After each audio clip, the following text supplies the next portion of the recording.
Hi, Justin here, looking at what I've got in bloom this week. Some nice stuff there, and on the left we have the little Encyclia Vitellina.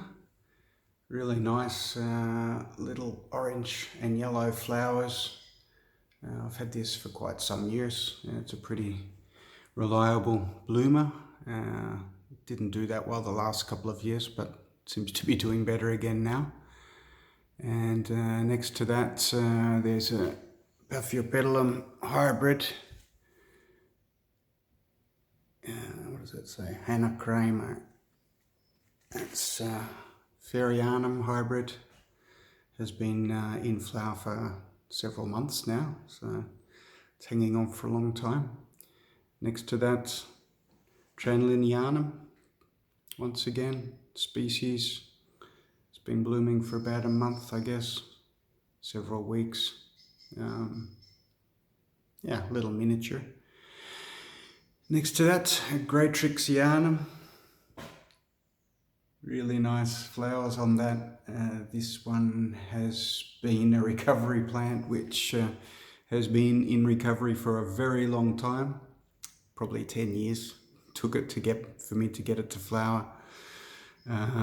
It was almost dead, so a lot of persistence finally paid off, and looking very nice. You see it? And next to that, I've got this Sologeny. Really beautiful white flowers. Just show that off a bit more. I've had this for about 4 years. Flowers pretty reliably every year, but this year it's not as good as it has been in the past. But I think I tried it out in the garden this year, and maybe it was not quite warm enough in the summer, so I might try keeping it in the greenhouse again this summer, see if it does a little bit better. And I've also got a couple of things in bud, a couple of paths here. That's Gold Dollar on the right there, this one. And on the left is Barbatum nigritum with 2 spikes. There's another little one down there. So that will be flowering shortly. And up the top here, that's a very attractive bud. I like it when they hang down like that. This one is Amabile, recent acquisition. But what I wanted to talk about today is my Cattleya seedlings. I've got quite a collection of them now. This isn't all of them, this is just a couple of them. The rest of them are out in the greenhouse. That's it out there. So we'll go out there and take a look. Right, so what I've got here is a selection of some of the Cattleya seedlings which I'm growing indoors in the house. And yeah, so these are the ones which I think prefer to be grown indoors through the winter. It's now middle of winter, because they need a little bit higher temperatures, and in the greenhouse I'm growing a little bit cooler. So yeah, most of them are out in the greenhouse now. But the question, why did I decide to start growing Cattleya seedlings? Well, for many years I couldn't grow Cattleyas at all. Every year they put out a new growth, and the growth would be a little bit smaller than the year before, and slowly but surely they would dwindle away. Very frustrating, and I just couldn't quite figure out what was wrong. Then on an impulse, really, I bought this Cattleya violacea, which was a seedling. It still is pretty small, about 2 years ago. And when I did the research, it turned out that this was really a warm growing Cattleya, and I thought, oh, I've really made a mistake here. Because I don't really have the conditions to grow warm growing plants. But to my surprise, it actually did very well in the greenhouse through the summer. It put this first growth on here that summer, and then on the winter I brought it indoors into the house, and it grew this second growth. So I thought, well, maybe it is possible to grow Cattleyas for me, and the trick, as it turned out, was bringing the plant into the house, out of the greenhouse, where there's more sun and there's winter sun. And I'm now fairly convinced that winter sun is absolutely critical for most Cattleyas. So if you're thinking about growing Cattleyas, that's something to consider. Here in the Netherlands, well, it's a very grey day again today. The sun is nowhere to be seen, and it barely comes above the trees when it does come out to shine. So you really do need to find the sunniest spot possible. But fortunately, I've got a good spot there in the kitchen where it does get a good amount of light and enough sun that the Cattleyas will actually do quite well in the winter. If you don't have that luxury, then artificial lighting is also, I think, a pretty good way to go. But yeah, if you've got a good sunny window, you can definitely grow these plants indoors on your windowsill. I think it's no problem at all. The problem in my greenhouse was that it was in the shade of a tree, and in the winter just not getting enough light for them. That's my conclusion anyway, having seen now how they're growing. So in the last couple of years, I've bought quite a lot of Cattleya seedlings, and they're doing pretty well, much better than I could have hoped, really. So I've already shown this Violacia, which is really a warm grower, and this is a Cerulean form. It should be really beautiful. And I also had a couple of, like I said, I was already trying to grow Cattleyas without much success, and this is a good example of one of the ones which I've rescued. It's Allelia Purpurada, now known as Cattleya, take your pick. Pretty big growing plant. I've had this for years and years, and it's just dwindled and refused to do anything much. I really had to nurse it through that last winter to keep it alive. It was on the verge of dying, but yeah, based on all of the research I'd done, the only thing which was really lacking in my culture was the sunshine, and maybe I was also keeping them too wet as well. So you can see this one, I've put it into a net pot, which really dries out very quickly, and you can see how the roots have extended out of the pot.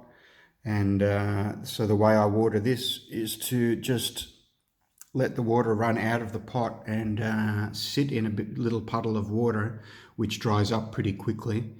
And yeah, it's really liking that. It's a pretty simple approach, but you can see that the new light leaf is much bigger than the old leaf. And I've got another one here, which is also doing quite well with this approach. This is Labiata by Ludomaniana. So Ludomaniana is regarded as a little bit warmer growing from the coastal region of Venezuela. Also grows in quite dry, humid forest, so quite an unusual kind of environment, I suppose. But if you see the photos where Ludomaniana grows, it's not lush vegetation. It looks more quite arid. So there's some clues there about how that could be grown. So I try to keep it a little bit on the drier side, and in this net pot that facilitates that. And it's putting out a pretty good leaf in the middle of winter, which was a bit of a surprise. It grew this leaf last summer, but you can see putting on a lot of size there. And I recently got another little Ludomaniana. This one is Cerulean by Vinicolor. If the photos are anything to go by, it would be quite spectacular. This is really an experiment. I'm not sure if I can really grow Ludomaniana. I mean, Ludomaniana by Labiata, that's one thing. Labiata is very vigorous and free growing. But Ludomaniana, I'm not sure if I can really grow this. But so far, it hasn't done anything. It hasn't put out any roots. It's just sitting there. hopefully, I think when the temperatures warm up, then it's going to kick on, and we'll see how it goes from there. This one is CG Rubling, a little primary hybrid. I think it's Mossier by Purpurada. Should be quite vigorous. I think this will be pretty easy.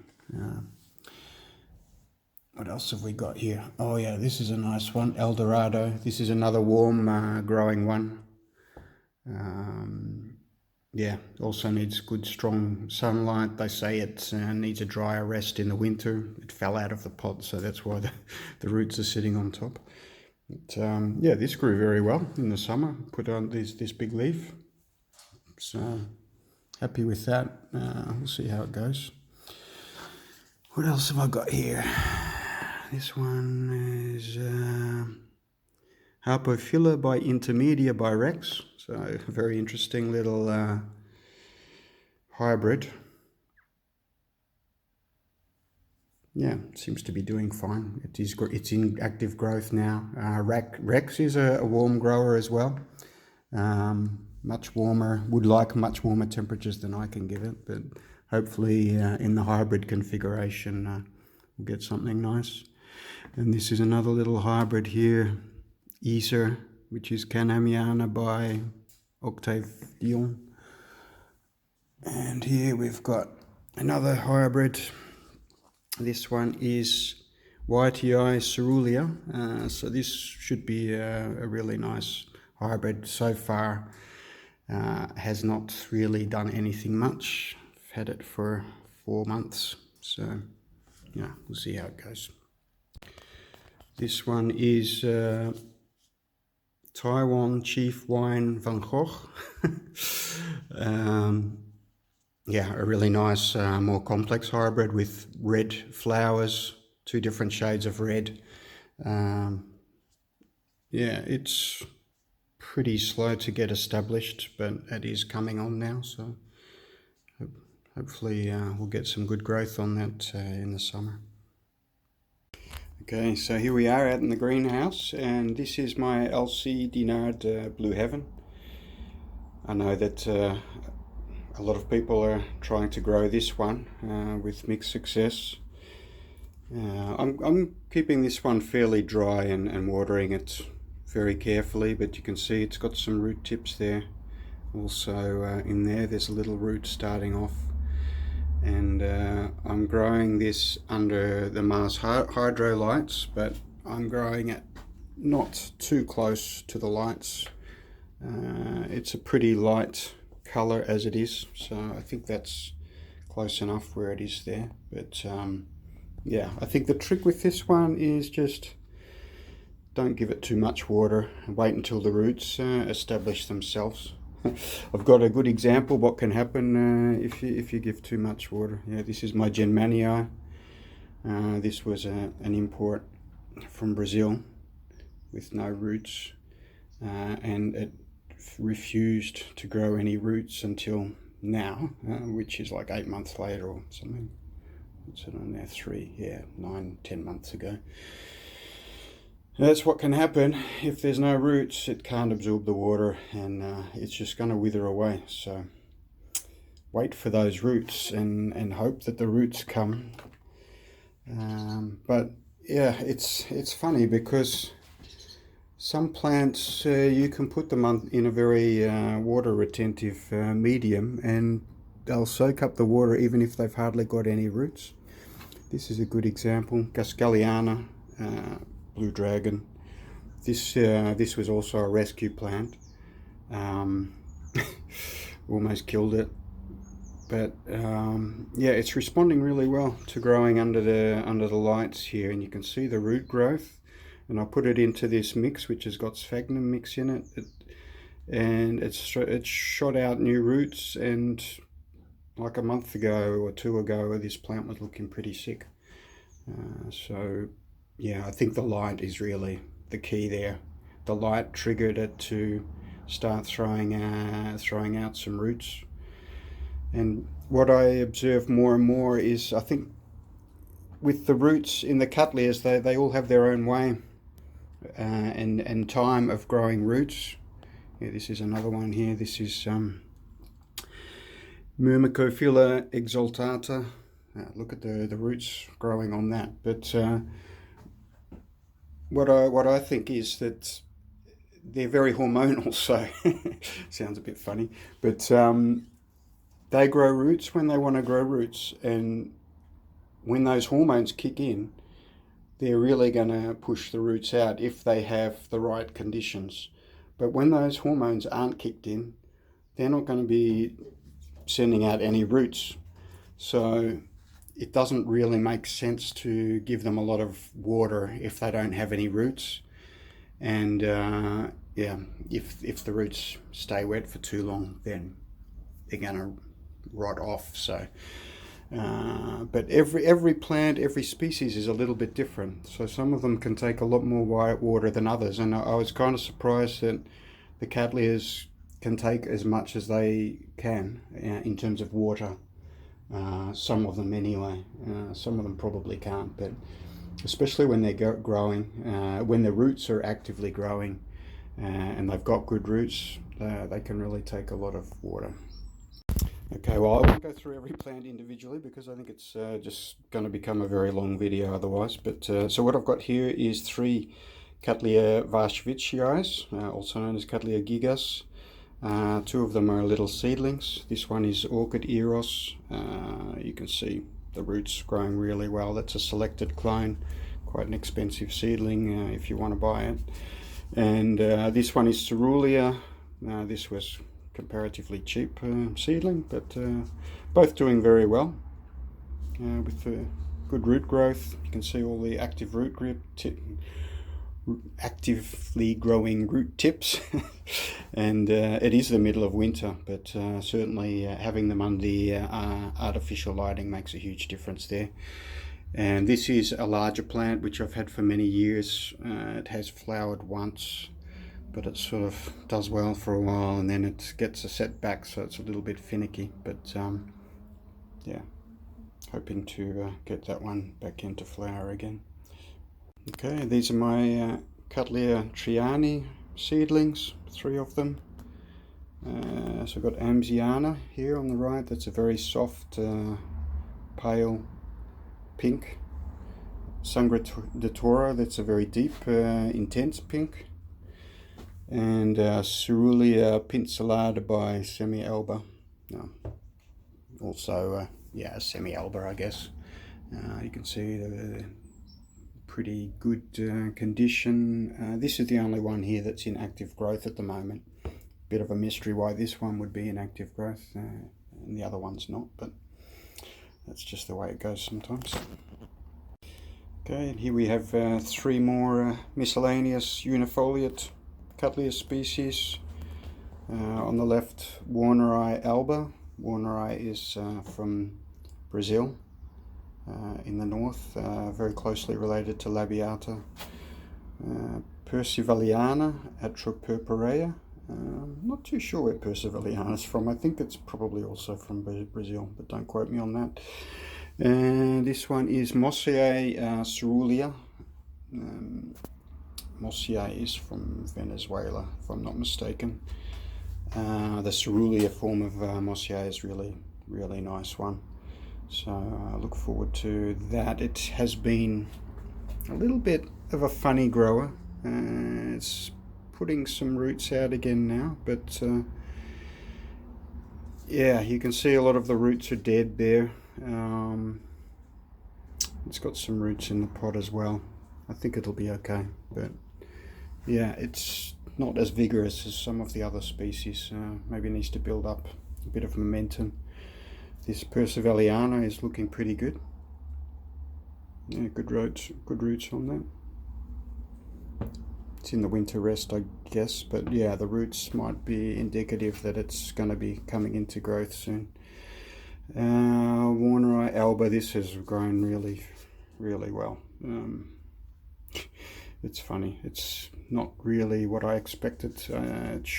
According to the book, it should be in active growth now, but it's not. But it is growing roots, so I guess it'll be coming into growth soon.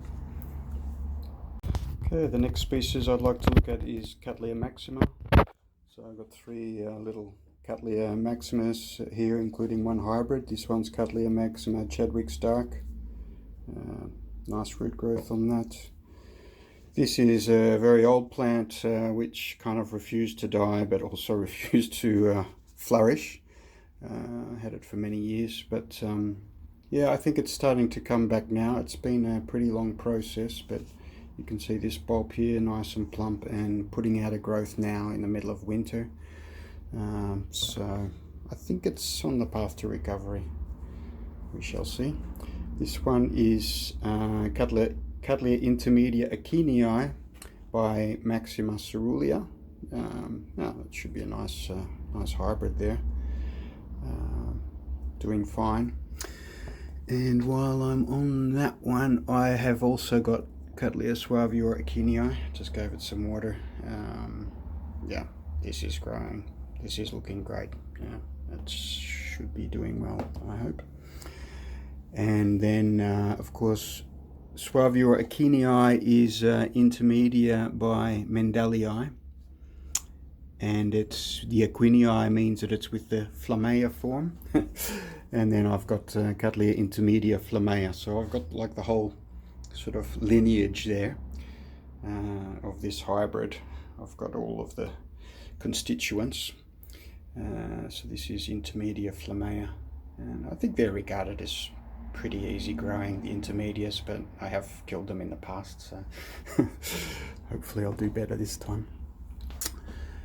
And then moving on to some bifoliates, I've got Leopoldii, also known as Tigrina, Dark Prince, quite a stunning bifoliate, and you can see the reaction to the lighting. It's putting those spots on, sort of like a suntan. Means that it's getting the right amount of light, and this one takes a lot of light. This one really likes a lot of light now, so I'm starting to notice the difference between the species, and they often say that the bifoliates need more light. This is Dormaniana. This is another little bifoliate. It's a kind of a miniature species from the Organ Mountains in Brazil, and most of these bifoliates come from Brazil. Leopoldii also from Brazil, but this one grows in the Organ Mountains close to Rio de Janeiro.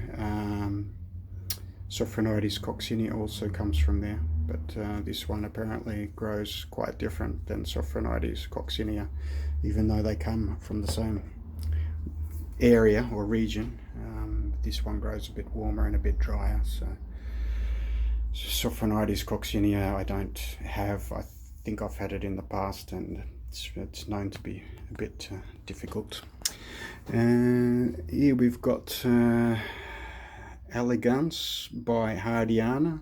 Elegance is Tigrina by Purpurada, and Hardiana is Dowiana by Varshavicii. So this would be a very beautiful, potentially a very beautiful plant. It was a little bit mangled when I got it, so you can still see that, but good root growth in there, so I think this plant's going to be fine.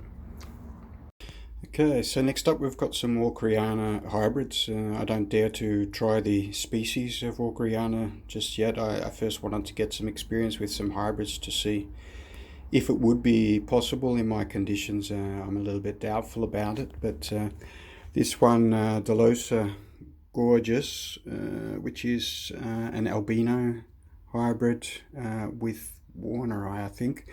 Yeah, that's looking okay. It's got some root growth in there. I think this one's going to be fun. You can see from the leaves the way they're held. It's really highlight, adapted to highlight, and that's what the Walkerianas are known for. This one is Aloha Case. Forgotten the other species that's in that one, but this one's a little bit more reluctant to get going. It's sort of got one root sticking out there, one root in the pot, the pseudobulbs plumping up, so it actually didn't respond that well to the light, so I took it a bit out of the light, and it got a bit blotchy in the leaves, so yeah, see how that one does.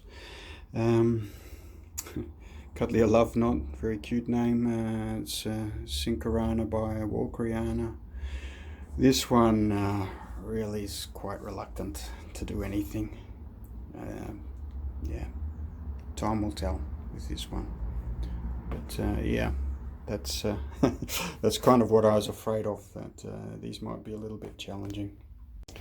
Okay, and this one is Cattleya cerulean, doing quite well, vigorous. This one is Mossier by Purpurada. I think I said CG Rubling was Mossier by Purpurada, but I think that one is probably Cascaliana by Purpurada. It's very difficult to remember what's in all of those hybrids, the primary hybrids. That's why I also write it onto the label so that I can remember. And here we've got quite an interesting primary hybrid of Granulosa Zumbo by Lalia tenebrosa Midnight. And this is a very vigorous plant. This is doing great and really enjoying it under the lights, and I'll be quite fascinated to see how this one turns out. Okay, here we've got some little Bifoliates. This one on the left, Brabantiae banderantes. Brabantiae is an Acklandiae hybrid. And you can see this one got a little bit dehydrated under the lights. So I moved it away a little bit, and this is also in the net pot, which dries out very quickly. This one's been pretty reluctant so far, not that vigorous. This is another one here, well, Sophia Martin by blah blah by blah blah. I'll just, you can see it there. Yeah, lots of different things in this one, but yeah, it's doing fine. Looks good. Cattleya bicolor Grossii. This is looking really good. Should put out a nice big growth this year, hopefully. And then we've got Christelle Smith. This has been great. It's already flowered twice. It's got Sophronites coccinea in it, but it's quite vigorous and easy flowering, so I really like this one a lot. Okay, so we've got a couple of Cattleya labiatas from northeastern Brazil. Labiata is regarded as one of the easier Cattleya species to grow, provided you give it good light, I would say. Two semi-albas. This one is Garganta Escura, and this one is semi-alba Carnea by Self. Yeah, so two nice semi-albas, and yeah, the breeding of the labiatas in Brazil has really delivered some quite exceptional plants in the last years, so I'll be quite interested to see what comes of these two. I just noticed this one had a little bit of scale, so glad that I looked at it more closely. Taken it all away now, but yeah, I think this plant had scale when I got it, which is not really very acceptable, but yeah, just a matter of keeping it under control. Okay, so let's take a look at some Rupiculus Lalias, which are also Cattleyas these days, I guess, or Hoffmannsegella, or whatever you want to call them, and they're hybrids. Yeah, I tried growing these in the past without any success whatsoever, so I thought I'd try it a little bit differently this time. Obviously they're under lights now, which you can see this little one here has got some roots on it. This is Milleri by Longips.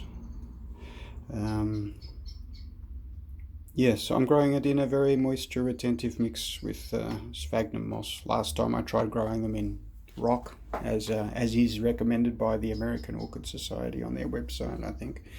Well, it didn't work for me for whatever reason. So I thought I'll just try something completely different. I've heard that they can be inundated in water for months at a time, so I think they can actually take a lot of water, some of them at least, but maybe seasonally not. I don't know. They're doing fine at the moment, so we'll find out. This is a hybrid. Yeah, that's not the full name, but I just call it Golden Boy. It's the orange and yellow one on the photos.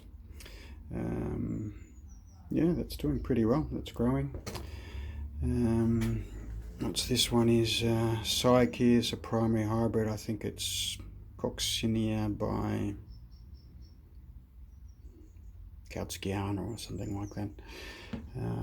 But very nice. Any of the hybrids with Coccinia in them are very nice, and I'd rather grow the hybrid than Coccinia itself, because it's just, I think Coccinia is just more hassle than it's worth. This one, Jewelstar, Happy Fiery, another cute name. Yeah, this is a cute little miniature hybrid and doing very well so far. And this one is Cascaliana. It's got a new growth on it. I haven't had it for that long, but it immediately started putting out this growth in winter. So yeah, it seems to be doing well. Okay, so here we have 3 little Cascalianas. These 2 were the same plant. I split them up for some reason, but Blue Dragon, this is the Blue Dragon. Cerulean, quite a well-known form. This is one that I had for a long time and which was slowly dwindling, but it seems to be coming back well, and this really likes being growing under the lights, the bright lights in the winter. Responded very well. This is another one, the Tipo, just the pink form, very vigorous. You can see all the growths and roots and just going crazy. Loves it in the little pot. I'm growing in plastic pots, not in clay pots. Yeah, people try different things, and there's no one way of doing things, and this is the way I do it, and it seems to be working, so I'll just stick with that. A couple of more little Lalias here. So on the right we have Lalia Cerulean. It was looking a bit dehydrated when I had it in the cork mix, the bark mix. So I put it into a more moisture retentive mix with sphagnum moss, and yeah, I think it's looking okay. I haven't had this one for very long, but see how it goes. And this one is Lalia Pumila. Now this is growing very fast, very vigorous. Repotted it a few months ago, and it was in a tiny little pot like this, but it just got too big for it. It was falling over all the time, so it went up 2 sizes. I think that's probably all I had, but yeah, I think this is going to do well. It's a very vigorous plant, so it's got about 6 growth leads on it. So yeah, I'll be interested to see how that goes. Back here I've got another recovery plant, Lalia Purpurada semi-alba. Yeah, almost dead, but just managed to keep it alive, and now it's responding to the artificial lighting. And you see the response there with all the roots coming out. I think that's on the side of the light. That's interesting. It means that the roots are growing towards the light, something like that. It's interesting to pay attention to that kind of detail. And this is another little hybrid, Santa Monica, which is Dowiana by Cascaliana by Mendelii. And just look at how vigorous that is, the root growth. I mean, I think it's a good tip if you want to start growing Cattleyas, is to start with some hybrids. Some of these primary hybrids are much more vigorous than the species, and it's a good way to learn about them. The species can be a bit more challenging. I think that's pretty much it for all the seedlings. Quite a few to go through there, so apologies if that took a long time. I hope it wasn't too boring. But yeah, I've got a lot of other stuff out here as well, a lot of paths and other things, so yeah, I'm sure we can have a look at them in a future episode. So that's all my Cattleya seedlings. I apologise if it took too long. It's quite a lot to go through, and I'm sure there'll be more coming in the coming months. But yeah, it'll be interesting to see how they go in the coming years, and how long it takes to get them up to flowering size, and if I'm able to get them up to flowering size. I hope so. And right now it looks like they're going in the right direction. So yeah, I'll post some updates from time to time.